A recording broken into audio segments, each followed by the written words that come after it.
Актуелната влада преку Министерот за труд и социјална политика продолжува со своите погрешни политики. Предлага законски измени со кои невработените ќе ги бришат од евиденција само заради тоа што ќе одбијат крајно непристојни и потценувачки понуди за вработување. Невработените ќе ги губат минималните права на социјална и на здравствена заштита заради тоа што ќе одбијат непристојна понуда за работа на место кое што е далеку од нивното место на живење, како и далеку под степенот на образование кој што тие го поседуваат. Например, ако невработен лекар од Скопје одбие понуда за медицинска сестра да биде во Дебар, тој ќе биде избришен од евиденцијата за невработени лица и ќе го изгуби правото на плави картони. Јасно е дека ѓаволот си дојде по своето. Владата во очај од недостаток на резултати во економијата ќе удри уште повеќе и уште посилно по најранливите категории на граѓани, како што се невработените и технолошките вишоци и стечајците. Уште пред овој предлог, владата во 2011 година избрише од евиденција дури 90.000 невработени лица. Овој процес на бришење особено се интензивира после парламентарните избори во јуни месец 2011 година. Тоа значи дека Никола Груевски пред избори ветува на граѓаните дека ќе ги вработува, а по избори ги брише од евиденција.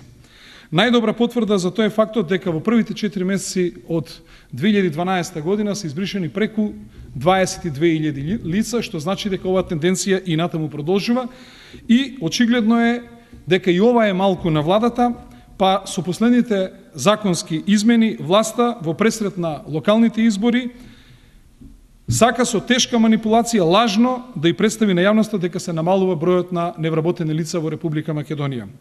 Па кој може да поверува на ваквите лаги на ВМРО ДПМНЕ? Во Македонија нема инвестиции, има рекордна сиромаштија, има пат на индустријското производство, економијата е во рецесија, земјата е светски првак во економско-социјална мизерија. Со вакви поразителни економски параметри не може да опаѓа невработеноста, туку напротив таа ќе се зголемува. Дали имате прашања? Да, повелете. Јас и граѓаните на Карпуш имаме многу проекти кои што треба да ги завршиме. Откако ќе ги завршиме тие проекти, заедно, значи и јас и Социјалдемократскиот сојуз ќе одлучиме за тоа каде јас како градоначелник ќе бидам кандидат. Може.